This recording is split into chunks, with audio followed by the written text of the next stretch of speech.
smile to your face. May the words that we say and the things that we do glorify you, Jesus. Empty hands held high, such small sacrifice.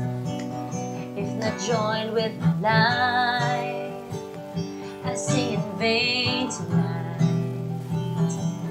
And the words I say and the things I do, may my life song sing, bring a smile to you. Amen.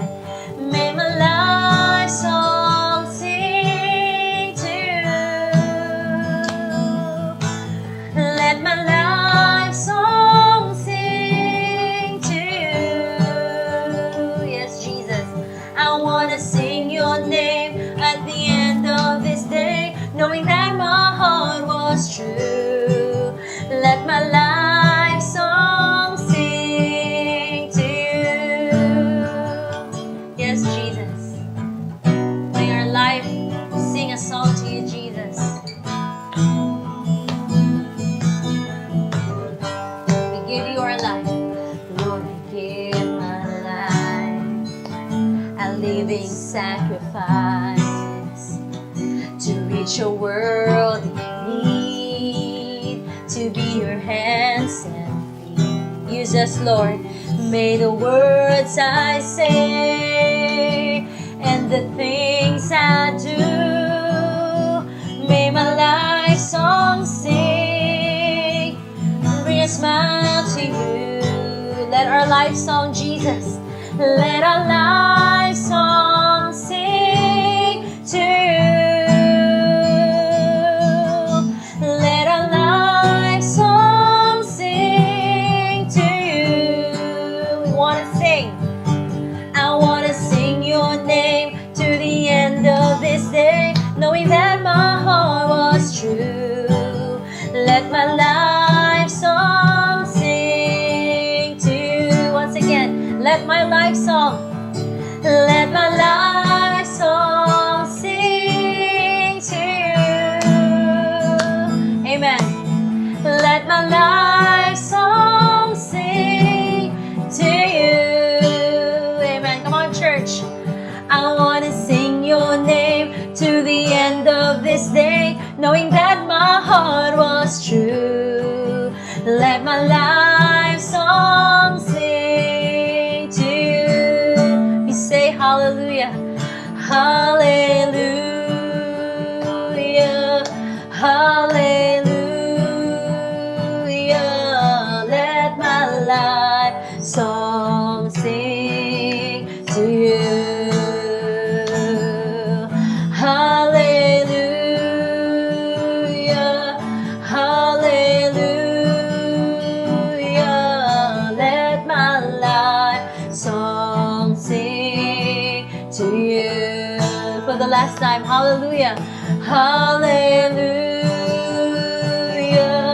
hallelujah. Let my life song sing to you. Yes, Jesus, let my life song sing to you. Amen. Come on, let's sing it to Jesus. Let my life song sing to you. We want to sing, Lord. We want to sing your name to the end of this day, knowing that my heart was true. Let my life song sing to you. For the last time, let our life song, let our life song sing to you. Amen. As a church, Jesus, let our life song sing to you. We want to sing. We want to sing your name to the end of this day, knowing that my heart was true. Let our life song sing to you. Yes, Jesus, I want to sing your name to the end of this day, knowing that my heart was true. Let my life song to you.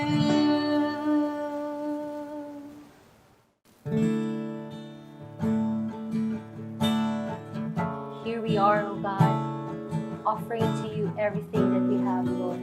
Like you spilled your blood, Lord, you spill our hearts as an offering to you, Jesus.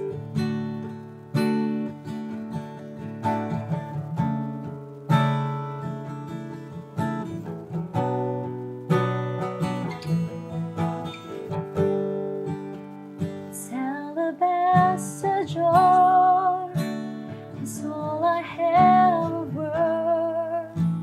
I break it at your feet, Lord.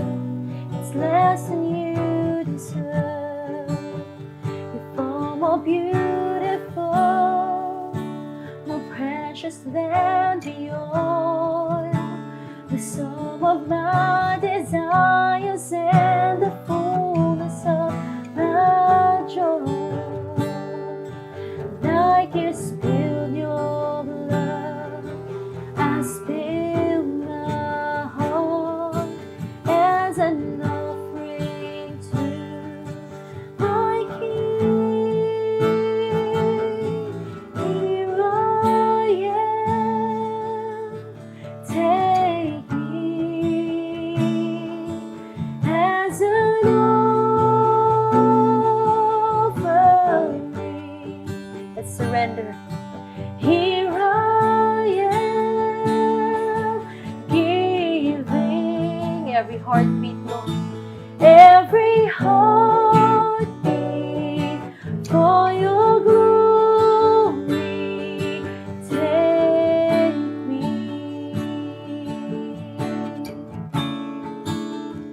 Yes, Jesus. This time that we have left, Lord, surrender to you. This time that I have left is all I have of worth. I lay it at your feet, Lord. It's less than you deserve. Amen. And though I've little strength, and though my days are few, you gave your life for me so I could live a life for you. Come on, church. Like you spilled your blood, I spill my heart as an offering to my King. Here I am, take me as an offering. Receive our offering, Jesus. Here I am, giving every heartbeat for your glory. Here I am, take me as an offering.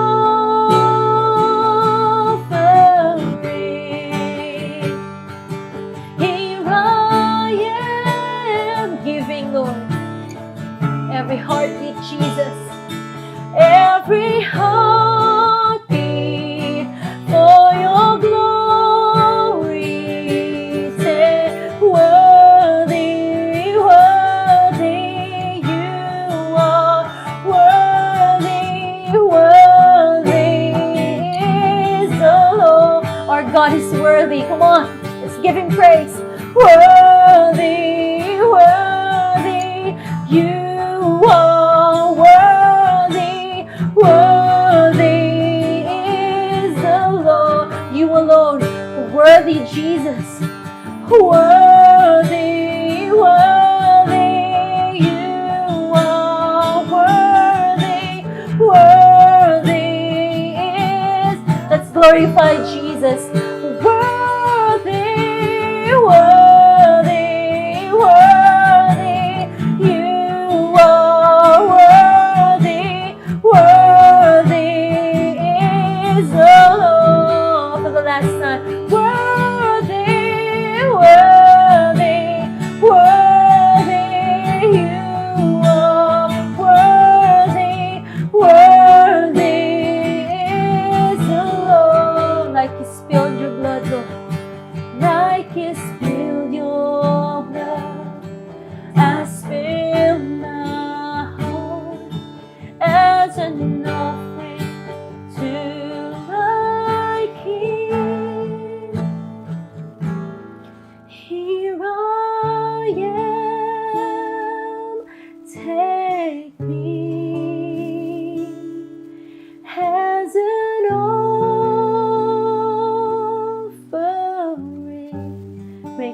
prayer. Here I am, giving every heartbeat for your glory. Here I am, take me, yes, Jesus, as an offering.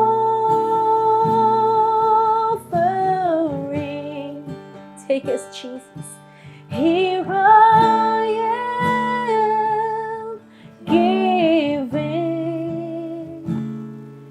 every heartbeat for your glory. Take me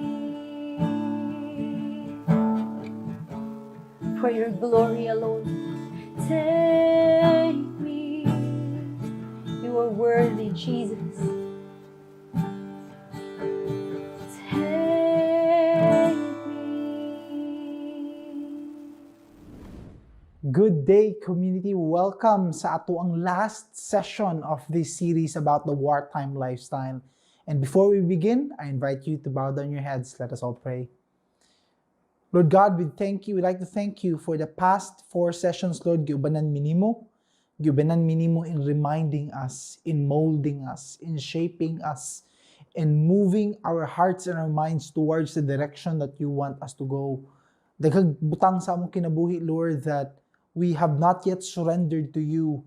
And that is the hindrance sa amo ang pag-live in this journey with you, is if amo ang kinabuhi, amo ang spiritual life, pag wala na mo na surrender sa imuha, wala na mo gi-live truthfully according to your word, knowing ang mga risks, knowing ang mga responsibilities, knowing ang mga dangers in this kind of time of war, mahitabong unfulfilling, mahitabong very unrewarding, and mahitabong wasteful ang kinabuhi na imong gihatag sa mua. So I pray, Lord, that we may not be found guilty atong mga tao or mga Kristohanon nga wala nang hinabuhi alang kanimo, but rather are living for themselves. I pray that we be found faithful. Guide us in Jesus' name. Amen and amen. Ang atong last session talks about wartime communication. And I think this is very good because we will conclude knowing na in a war, dili lang na siya murag naala gihatag na commands. And then, i-follow lang ninyo and bahala na mo, whatever may come, pag abot sa end, dito na itali as if murag na score, pasado ba or dili. No, it's an active war with active communication. Naatay communication with our general, naatay communication with our fellow soldiers, naatay communication with our captains and everyone else. But ang pinaka-importante is that we go to the commander-in-chief, the one na that one that who orchestrates kanitanan. He plans everything. He has won everything. And by His hand and by His grace, siya ang nag-lead sa charge towards this war. So, kanang communication ang atong very important when it comes to this war that we have. Let's go to one of the verses, key verses na atong nabasa throughout this series.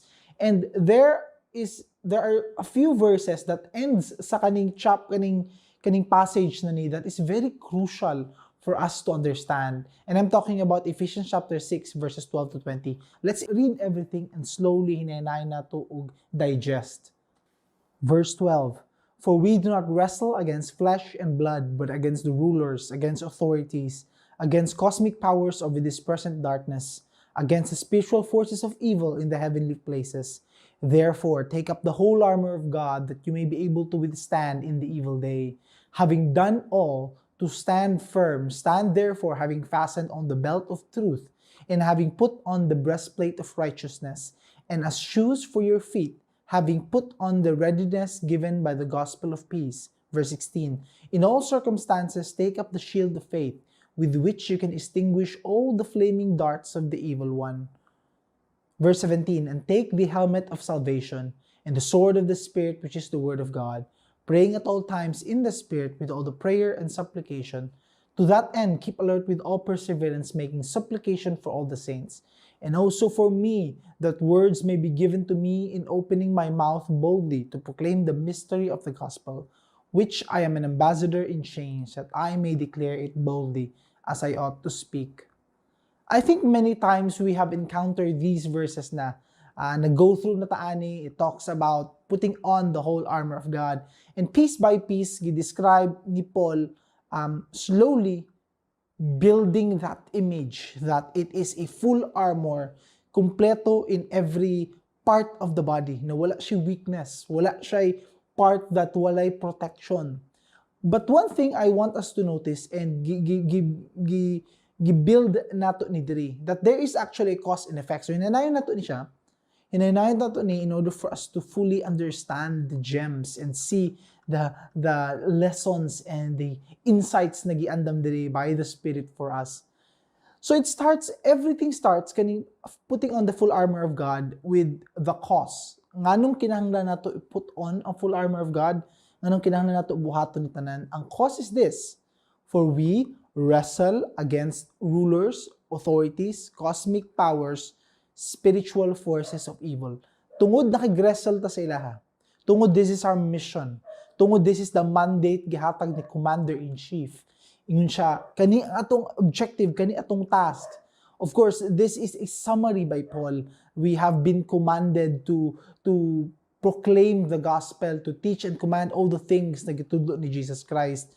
And ang day-to-day battle diri is describing as wrestling against. So, it's not against flesh and blood. It's not about business, about relatives, about family, about spouse, or anything else. But it's about rulers, authorities, cosmic powers, spiritual forces. And so, because of that, tungod makag-wrestle taan na, ang effect, mo ni effect. Therefore, take up the whole armor of God, para you are able to stand in the evil day to stand firm. There is an evil day. There will be times that the enemy will attack us. Peter reminds us that atong enemy, the devil, prowls around like a roaring lion and ready to attack, ready to find moments niya di ta prepared. Ang bakanta atakihon ta. Moabot na siya na adlaw. For some of you, you have experienced that spiritual attacks in our life na di na ito ma-describe physically, di na ito ma-describe emotionally. It may be during our ups nato na moments. Everything is okay, but suddenly there's something that is pulling you down. It could be moments where we are down. Na in our moments of weakness, physically, we are not fit. Physically, emotionally, we are not ready. Spiritually, there is coldness, and then the enemy will attack us during those moments. So it could be either of those. Any of those situations could easily happen sa atua. And pag-attack ana sa enemy, and because moabot na siya na time, Paul assumes na moabot na. This is not optional. Moabot dyan ni siya na time. It's a matter whether you are ready for it or not. What you are putting in your mind are the things of God ba? Or the things of this world? So that is the question na naadiri. And kani ang cause and effect. And therefore, ginahinay na og breakdown. What is the full armor of God? So let's go through them one by one. Ang command is to stand. Stand, but not just stand in any normal way. Stand na just be there. Or stand nga, tingdog lang diha, basta lang, mayroon ka Christian ka. Or basta gakanta lang ka. Or basta ka nang nagasimba ka once a week. No, stand in this way. Stand na naa kay belt of truth. You know the truth.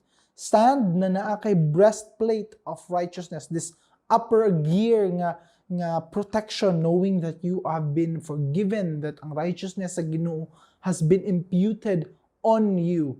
Shoes, readiness given by the gospel of peace. Ready dapat ka ana, kompleto. You are continually wearing the shield of faith. Maski unsang lies, maski unsang deceptions, maski unsang distractions i-try ihatag sa enemy, you identify all these easily because you have the shield of faith. The helmet of salvation, you wear kanang knowledge about God's forgiveness and all the things that He had done. Naana sa imong head, naana sa imong ulo, naka-prepare na. But one thing I do want to highlight, when it comes to standing is something of a being present, of a defense. Meaning, all these gears here are gears to protect us. Breastplate, helmet, shield, sandals or shoes na nasa tong feet, everything else, it's defense, depensa. But one thing I've noticed here, and one thing that we should understand when it comes to a Christian faith, is that there is also an offense. And that is the sword of the Spirit. But one thing, ang sword of the Spirit, unlike sa uban that defense, there is a function how you should use the sword of the Spirit, which is the Word of God, ang pulong sa Ginoo. And it is this, second half of verse 17 and verse 18. The sword of the Spirit, which is the Word of God, praying at all times in the Spirit with all prayer and supplication. The description of the sword of the Spirit, it's not to be used meaninglessly. Maski asa lang mo i-point, maski asa lang mo i-attack, maski asa lang everywhere. But the function, how you use that tool, that sword of the Spirit, is through prayer. That is the ultimate offense that we have. Ang prayer nato is to be used in warfare. The ability for us to pray, that we can approach, according to Hebrews, we can approach the throne of grace with confidence because we know Jesus has torn the veil. We can now enter God's presence. We can now enter God's ear. Makapaminaw siya sa tua without sin being a barrier between us and God because Jesus' righteousness gibutang sa to has been imputed. Ang kasuko sa Ginoo has been forgiven because of what Jesus did on the cross. Muna we can approach to Him with confidence. And because of that, it is to be used for war. And ang first point nato is like this, and it's a very, very important point. Prayer is a wartime tool, not a service bell. It's a wartime tool. It is according to the words of John Piper, it's a wartime walkie-talkie. I'm not sure if nakaagi na mo ana or you have used it. But ang function sa walkie-talkie is that you set up unsang frequency, and then ang frequency nimo katong if tama siya, perfect siya, and malaylain makagamit ato na frequency, every time pinduton to nimong button, it will connect with those in the same frequency. But particularly, ang kaning walkie-talkie, it's directed towards God. It's a direct communication with our commander-in-chief, the one who is in charge ani tanan. That is how prayer works. It's not a service bell. And sadly, we use it as a service bell. Ang service bell, it's simply like this. Pag musulod kasi sa ka-store, and sometimes, whether na ay tao or wala, na ang cashier wala, or na is someone who will take your order, na ay bell dito, and you push it, ding, ding, ding, ding, pag pindot ana, it will call to attention whoever is in charge or whoever must take care of you. So, ang service bell, it could be pag sulod mo sa restaurant na yung service bell, it could be nakaka sa room and then nakay gusto, ting ding ding, can you bring some water? Or mangayo kag hot towel?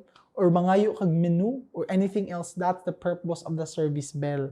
Now, look with me sa difference.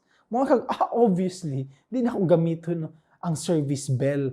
Kay, dili man, that's not how it works. Dili man nato kanang servant ang Ginoo. Dili man nato kanang sugo-sugoon lang Ginoo. Of course, He is God. But how you use the tool describes what kind of tool it is. Whenever magtrabaho ta sa balay, we do not use a certain kind of knife or a certain kind of tool, hammer, para sa katrabaho na dili para asa siya. Gamiton nato isa ka tool for a specific purpose kung asa siya pwede gamiton. If pugso nato, then it won't work. Something will break. Dili tama ang paggamit. Because of that, it's in the same way ang prayer. When we use it for war, it's a wartime walkie-talkie. That is how it is made to be used. Pero gamiton to sa service bell, Lord, gusto ko og sakyanan. Lord, gusto ko og successful na business. Lord, gusto ko na maayo akong sakit. Lord, kani, gusto ko ani, gusto ko ana, gusto ko ana. If almost everything or if everything mo gipangayo sa Ginoo is everything that complements or increases ang imong property, imong possession, imong success, imong kwarta, that's a service bell.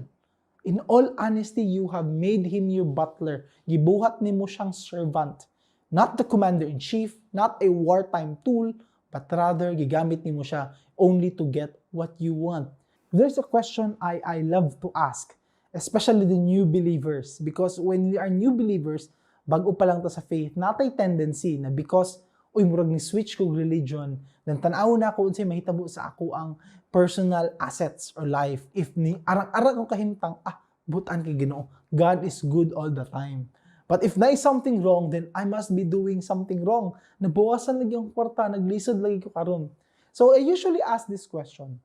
I ask them, if let's say tomorrow you will go into heaven, only to discover that Jesus, the one whom you're praying for, I assume you're praying to Jesus, is not there. Wala siya sa heaven. Naa siya somewhere else. Would you accept? Okay lang ba si mo that you will still be in heaven? Or, di ka mo sugot. Because wala man din si Jesus. I must be where Jesus is, regardless if it's in heaven or not. The answer to that question describes atong heart when it comes to this faith relationship with God. We do not want to be where God isn't there. Ang heaven is something that murata nagdulag lupa langit. We only want to be secured na dili ta mataga, dili ta mapaon, dili ta mapili as katong someone na maggukod na pud sa uban para magtaga sa uban. And so I know even some people, ingon sila, bahala na akong kinabuhi. Bahala na kung tama ba ni or mali. Basta importante sa malangit lang ko. And it's a sad way to describe ang iyang faith. Pasang awa. Inaana ba ang atong faith relationship with God? Lord, basta malangit lang ko. Bahala na magkadaot ng relationship. Bahala na wali obedience. Bahala na dili ako ang life filled with faith. Bahala na di ko kita si mong glory. Bahala na that my life will be wasted. Basta malangit lang ko. Bahala na wala ka dito. Basta maadto lang ko sa langit. That describes ang atong faith relationship.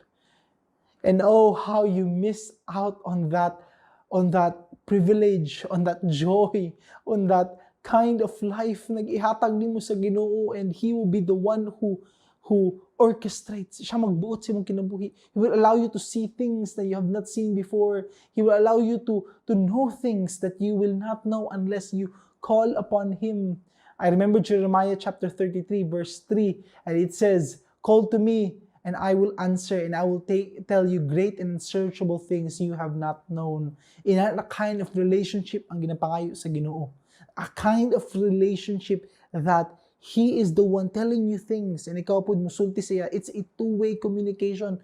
Because again, it's war. Every time we go to school, every time mo adto ta sa work, every time mag-start ang business, every time mag-discipline ta sa mga anak, every time we do family, and every time we go to church, it's constantly a war. Walay adlaw nga walay war. Do you know why? Because that is the deceit of the enemy. Allowing you to know. Mabito to illusion of peace. Okay lang. Napay ugma. Napay next week. Napay next month.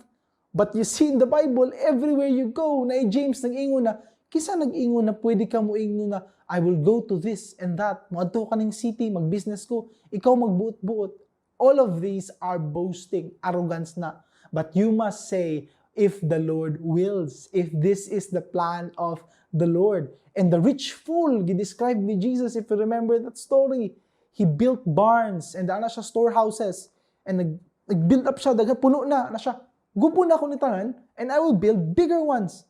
Kay puno na. And I will tell my soul, eat, drink, and be merry. And ang tawag sa Ginoo saya, you fool. In Bisaya pa, tanga. Because kinsa nag-ingon that tomorrow you will still have another day tomorrow. Ikaw ba din kabalo sa imong kinabuhi? Do you not know that tonight your soul will be asked from you? Sa tuwa pa, that very night he faced death. Unsay atubang niya sa Ginoo?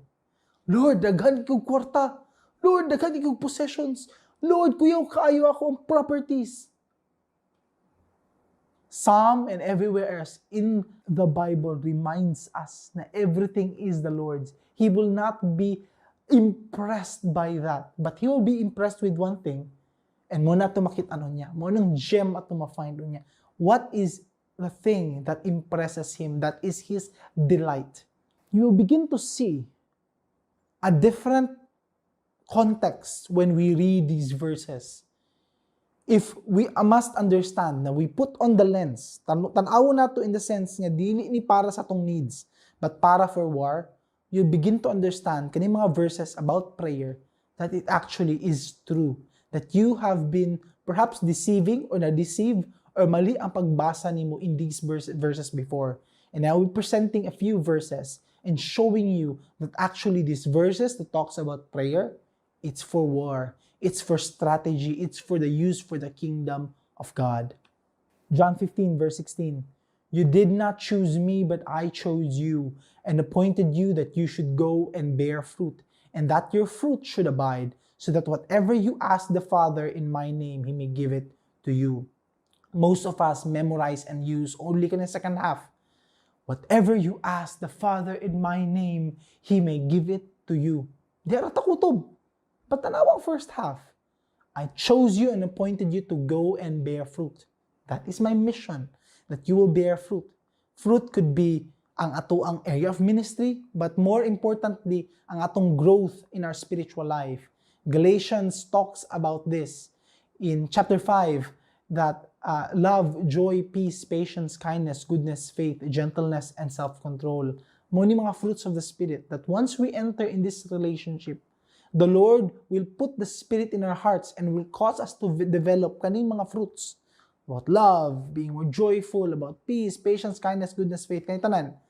And muna yung desire that we develop this, because if ma-develop natin mga fruits, we will be more effective, we will be more focused, we will be more faithful in our service to God in the kingdom, for the kingdom of God. And so, if kanatong mindset that whatever pangayoon nato that nourishes our relationship in bearing fruit, ihatag sa Ginoo. And so obviously, there are many things na atong ginapangayo that doesn't point to this objective. Kinahanglan jud ba na pinakabag-ong model imong cellphone para mag-develop ng fruits of the Spirit in your heart? Kinahanglan ba daghan kay savings in the bank in order for you to pursue a life that is more loving, more joyful, more peaceful? Kinahanglan ba na musikat ka? Na daghan kay followers sa imong channel or imong page or daghan na kay mangita sa imo in order for you to develop kaning fruits? Dili ba na actually for us to develop fruits na mas musalig ta sa Ginoo, mas maging loving ta, mas maging joyful ta, and peaceful ta, ibutang na noon ta sa Ginoo in situations where we can develop these fruits. And perhaps we don't need these material possessions in order para ma-develop yung mga butangan eh. And therefore, when we ask for the Lord, Lord, gusto kong Ferrari na red, He will say, no. Dili man mo kinahanglan na to develop these fruits. The Spirit is there, and I will go with you in every single step. O bananti ka, you don't need these things. Dili ka kinahanglan ani mga extra things mo ginapangayo in order for the fruits to develop. Church, community, kinahanglan na ito pasabtan ni. Ang atong relationship with God is not something na conditional. Dili ni, Lord, before ko maging faithful sa imo, ihatag sa ni mga needs nako. Your Father knows your needs. Kabalo siya. And you're going through this time na perhaps wala itong mga needs nimo because He is shaping, redefining imong affections toward material possessions o kani mga butang in your life. He wants fruits to be developed. Kinahanglan nimo masabtan na. Go through the pain, go through the struggle. Kinahanglan nimo agyan eh. And ask for peace, ask for love, ask for assurance, ask for peace while you are going kaning na journey of faith with Him. That is what this verse means. Another verse, Colossians 4. Continue steadfastly in prayer, being watchful in it with thanksgiving. Continue steadfastly in prayer. Why? Most of us tend to think, if naakay pangayoon sa Ginoo, pangayuan lang every single day, every moment. Balik-balik ka lang. Balik-balik ka lang. Be persistent, be consistent sa imong prayer, especially ang kwarta, ang business, and we have that many times na bago ta moadto, Lord, tagaay kog sales karon, Lord, tagaay kog kani karon. The Lord knows your needs. That's why, don't get me wrong, maayo nang mo pray ta for the needs for today. Jesus told us to pray then like this: Our Father who art in heaven, hallowed be thy name, thy kingdom come, thy will be done on earth as it is in heaven. So good the glory of God. Give us our daily bread. And we'll go through that day, karong adlaw lang. Ask for what is needed for today when it comes to our needs. But first, ang mindset nato of the glory of God, the kingdom of God, how you are being used in this type of war na naata. Everywhere you go, ministry after ministry, service to God after service of God, there are so many opportunities. Neighbors nimo, classmates nimo sa una, even your own family, even yourself. All these things, you can work with God in order to push to the kingdom of God, strategizing in sharing and using kani mga talents and possessions na naka. So, kung tanaw na tong context ani in Colossians 4, it's like this. Continue steadfastly in prayer, being watchful in it with thanksgiving.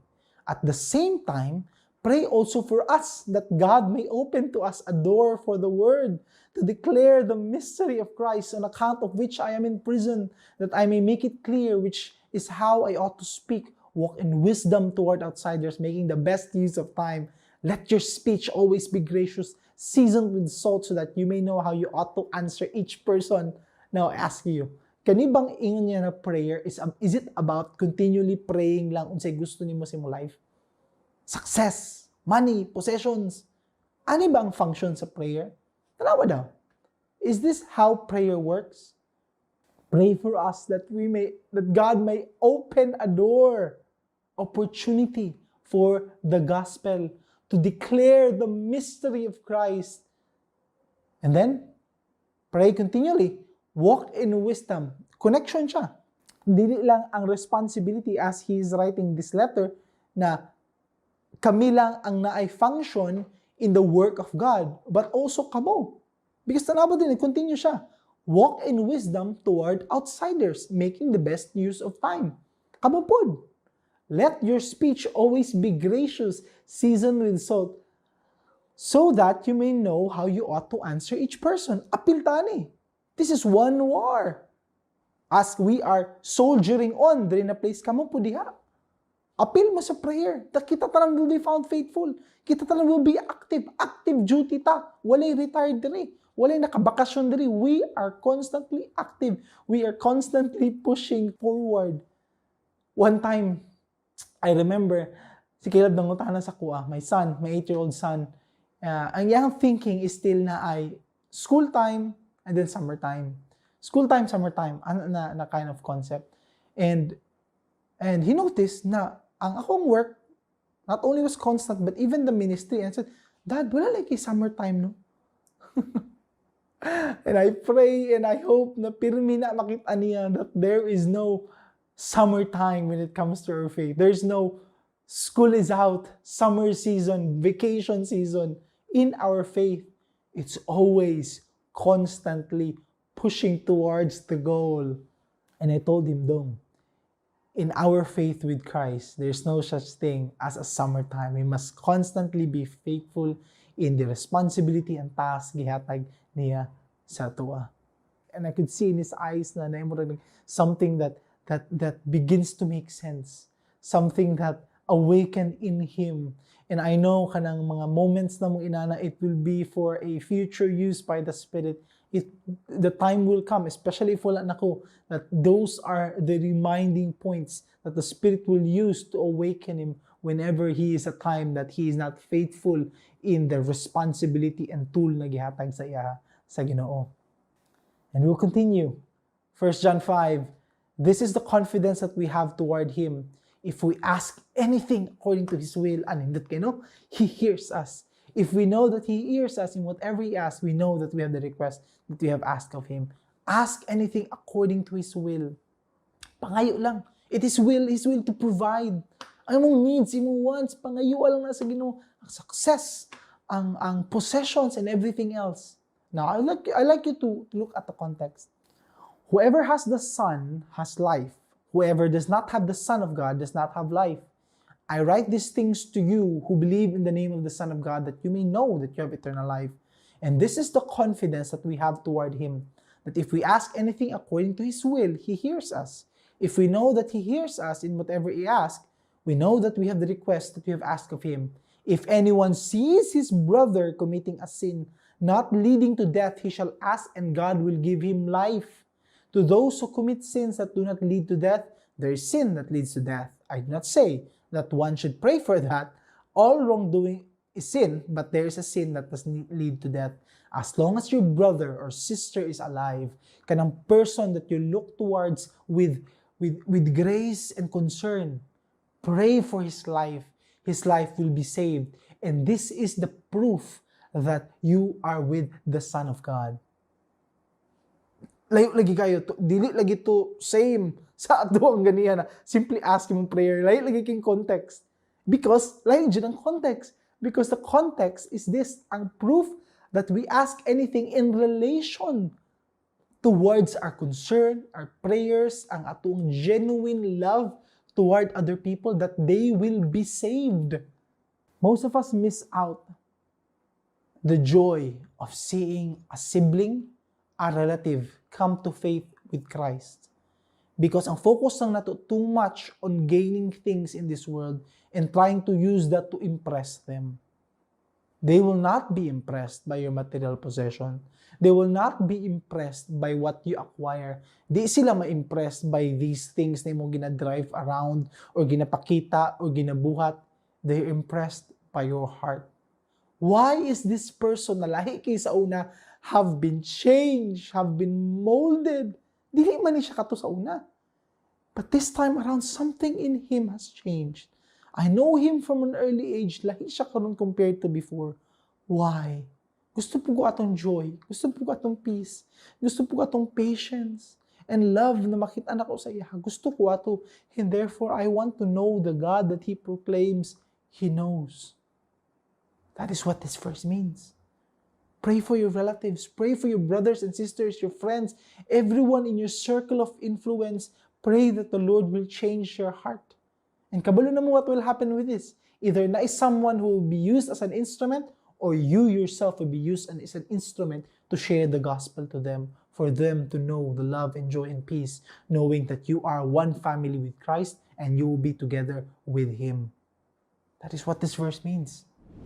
Second point na to, we will miss out on seeing the glory of answered prayers when we focus on domestic needs. What a wasted life if tanan atong prayers are all about ourselves and our family. There is a war. There is an opportunity for our prayers to be pointed towards the things na gusto buhaton sa Ginoo in our lives and where we can be used by God. One weapon na ginagamit always sa enemy, and he has been successful in using this, is that especially the young generation karon, with the use of social media, the enemy is desensitizing the minds and the hearts of everyone. Desensitize. What that word means is mawala imong affections and emotions nimo towards something. The glory of God. If I say the glory of God, what comes into your mind?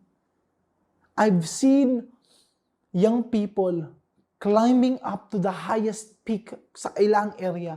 And in the mountains, or nindot kina places na tuan nila, ang ilang trail. Instead of seeing the forests, seeing the mountains and the valleys and the rivers and the falls, kanitanan, and saying the heavens declare the glory of God, they say mayong picture ani para gwapo kay sa kong profile picture. Uy, kani daw. Usbo na to action. Picture di ko kay indot kay ako pagsaka diri sa trail. Uy, nice kay ang view, nagtenta tanan. Alay, tapok ta picture.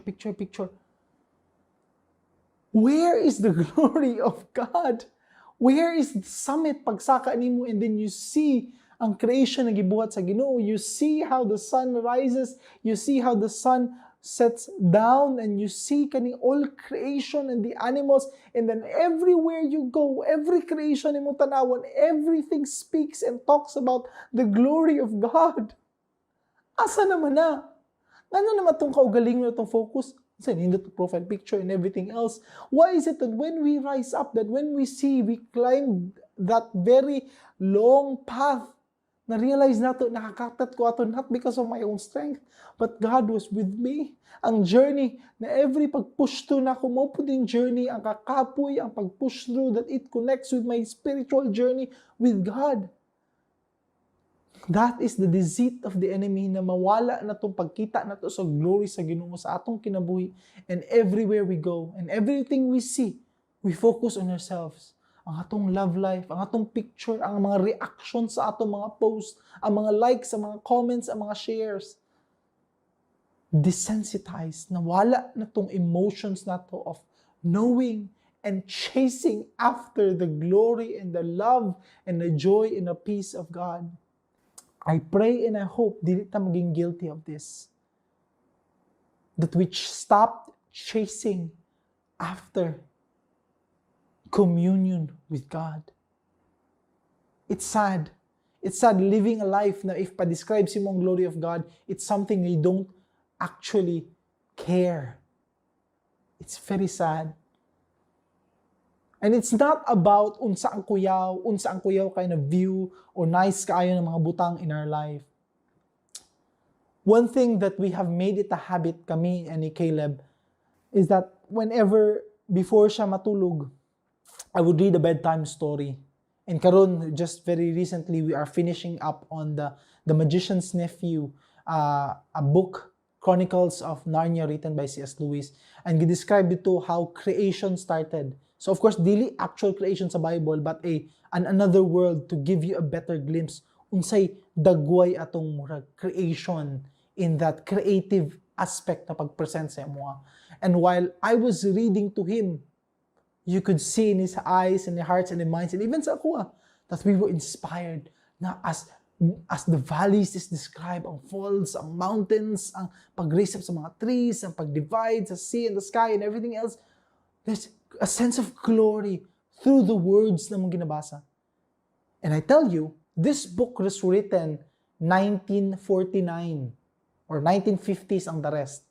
So wala kay pictures, wala kayo'y modern technology, wala Netflix series and everything else that we can use para ma-visually pleasing sa tuwa. And yet, in this old text, among mind, both of us are awakened to a sense of glory of creation.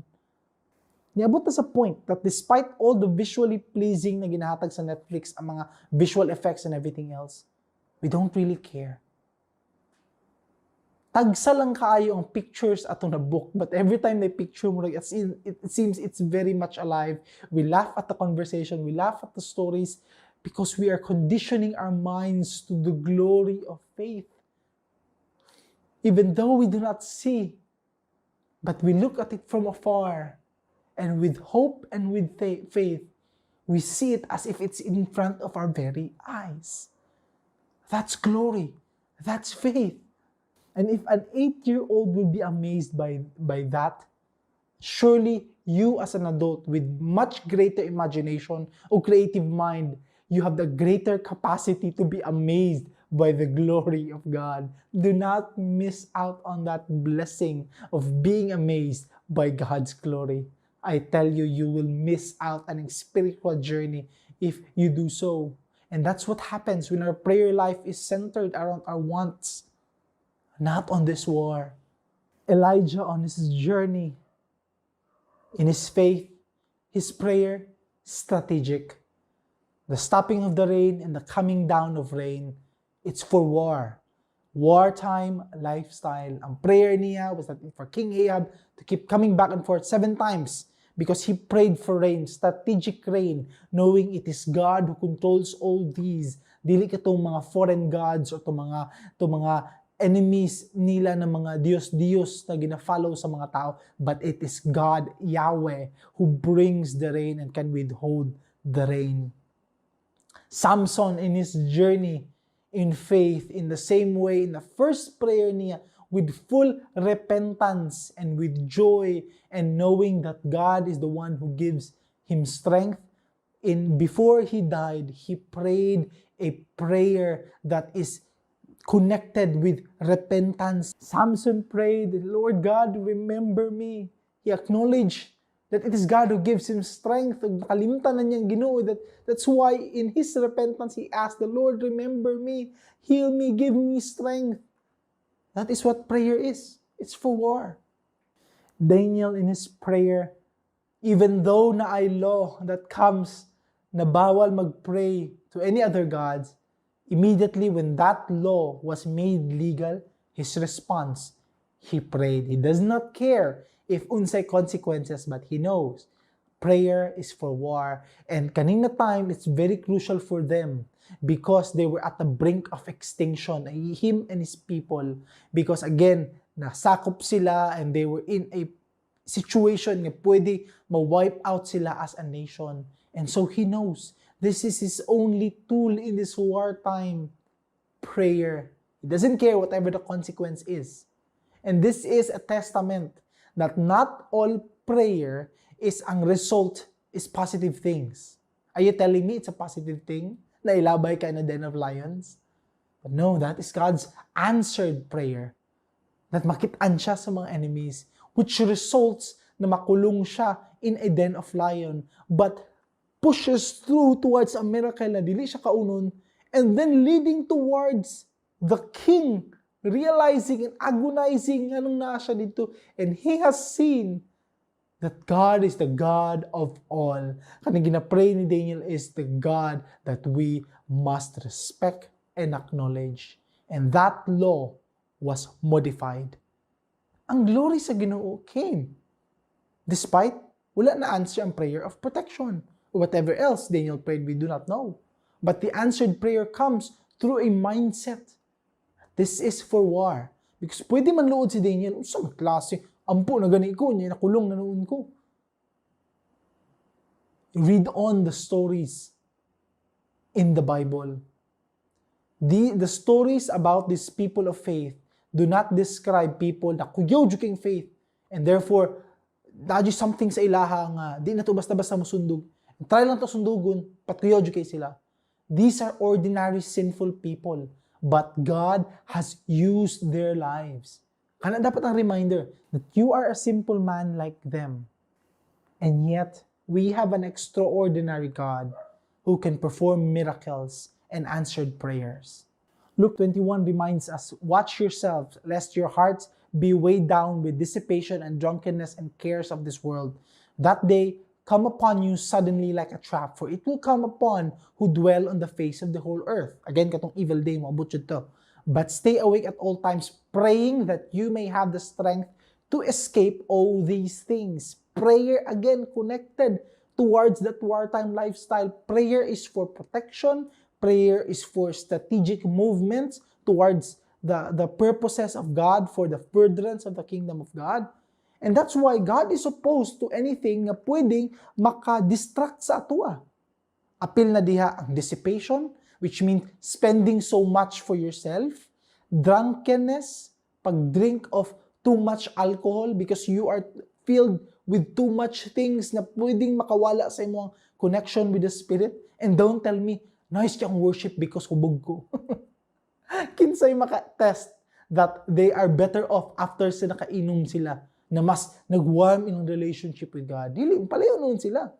And that is what sobraan na substance will come into our lives when we have all this intoxication and things na isulod na to sa tong kinabuhi. It destroys that relationship with God. Kita mismo ni pili that I rather have this drink than be filled with the Holy Spirit. Mas piliun ako ni, mas better ni, mas holy ni sila Miguel and kinsa pa ning mga santo diha na mas better ni sila na punon ako ang kasing-kasing kani, or ka dissipation kani mga butang mas fulfilling ni sila kaysa sa Ginoo. And all the cares of this life everything else na passionate kita about, mas better ni sila. And when that time comes, na maabot ng day, it will be like a trap. You will find yourself be entrapped because ikaw nagpili to be trapped. Therefore, pray that you may have strength, that you will continually dili ka masulod aning trap, na pirmi, na always you will have that defense. Putting on the armor of God or sword of the Spirit as a prayer. That's why Matthew 7 reminds us that we do not be like fools na build na to ang house na to on the sand, but rather we be wise, that we build our house on the rock. And that's why ang prayer life is so important, that it is building the foundation kung asa atong life is on. And ang last na to, the point is this. When we use prayer the right way, we glorify God. That is our instrument in giving God the glory. Most of us tend to think ng glorifying sa Ginoo is verbally saying. But praying the right way is actually glorifying God. Proverbs 15, the Lord detests the sacrifice of the wicked, but the prayer of the upright pleases Him. It pleases Him. It gives Him glory. It gives Him delight. He loves it. He likes it. Na ang prayer of the upright, someone who builds his house on the rock, who builds his life in righteousness, that man or woman prays to Him. It pleases Him. Kita ingon that we want to touch the heart of the Lord. We want to worship God. We want to tell Him we love Him. This is the one. Use prayer for war. Live a righteous life, an upright life. You will please Him. Psalm 50, do I eat the flesh of bulls or drink the blood of goats? Offer to God a sacrifice of thanksgiving. Perform your vows to Most High and call upon me in the day of trouble. I will deliver you and you shall glorify me. Call upon me in the day of trouble. If you pray to me, if na kay need in the day of trouble, magdepend ka sa akua.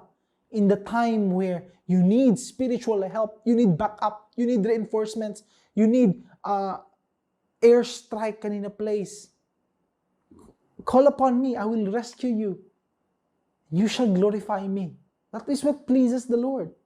Romans 8, likewise, the Spirit helps us in our weakness, for we do not know what to pray for as we ought, but the Spirit Himself intercedes for us with groanings too deep for words. Even the Spirit helps us in our prayer life. That is how prayer works. That the Spirit reminds us the words of Christ, o itong gamitin natin to throw back to God. Lord, as your word has said. Lord, as you always proclaim. Lord, as it is your desire, it is your will. Ang Spirit mag-remind sa tuwana. The very words of God. That's why, for us to have a good communication with God, we must know His words. Because that is the tool. Gamitin natin ang words sa Ginoo to know His heart. Without knowing His words, we won't know His heart. The same way, you cannot know a person kung kabaloon sa ginaingon niya. You must know what He is talking about. Kabalo ka kung sinasa iyang heart. And that's the same way with our relationship with God. If we make this a lifestyle, that we change our prayer life in thinking that this is for war, most of us has a temptation na magunahon na hala, if dili din para sa ako if dili din only for my needs and wants. My hope and my prayer is we become active soldiers of Christ. Each one of us, walay pili, walay limitation, walay specific na hindrance for us to be that kind. Ang atoang faith is alive. Ang atoang commander-in-chief is busy. There are many people not only in the front lines but the warriors in home countries who are praying for the front lines and also busy sa ilahang own respective countries.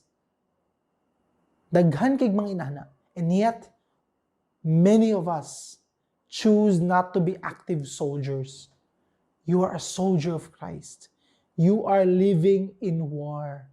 There are many battles that need to be fought and battles that need to be won. A battle in your heart, a battle sa iyong mga children, a battle sa iyong family. All these things we are wrestling with. We must wrestle. We must fight. And we must make use kani wartime communication, walkie-talkie, direct line towards God for strategic planning and missions. I pray that you do this. I pray na mauni mong ma-take away from this session that you will become active in your prayer life, in seeking God's plans and desires in this war for you and your family. Let's pray. Lord God, we are guilty. Guilty me because many times we choose to be inactive soldiers. We choose about the cares of this world. Mga butang nga, ginakonsume na mo o ginapalit na mo, mas pilio na mo ni. Because we'd rather choose our own destiny. We'd rather only get the benefits from you and then pursue the joy found in things of this world. But you have reminded us again and again na dili minimo gibuhat to choose after and to chase after kanina mga joy and kanina mga butang that always will drain out, will always deplete. The same way the Samaritan woman na pirmi mahutdan siya in the well, ang satisfaction will never be found in anything else except in you. And I pray that we make that decision to base among life and among lifestyle towards you, knowing that there is still a war to be fought. I pray, ubanami, as we become active soldiers of you, use our lives, use our talents, use our gifts. In Jesus' name, amen and amen. Lord, continue to make us a church that has a heart that longs for your coming, O God. So we sing, Lord, come. All of creation, all of the earth, make straight the highway, a path for the Lord. Jesus is coming soon. Call back the sinner, wake up the saint. Let every nation shout out your name. Jesus is coming soon. Amen. Like a bride. Like a bride waiting for her groom. We'll be a church ready for you. Every heart longing for our King. We sing, even so come, Lord Jesus, come. We sing, Lord, even so come, Lord Jesus, come. Amen. There will be justice, all will be new. Your name forever, faithful and true. Jesus is coming soon. Amen. We sing, like a bride waiting for her groom. We'll be a church ready for you. Every heart longing for our King. We sing, even so come, Lord Jesus, come. Come, Lord Jesus, even so come, Lord Jesus, come. So we wait. So we wait for you. God, we wait, amen. You're coming soon. We wait, Jesus. So we wait for you. God, we wait, you're coming soon.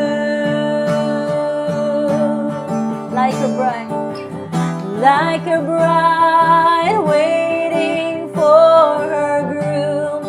We'll be a church ready for you, every heart longing for our King. We sing like a bride waiting for. Give us a heart, Lord.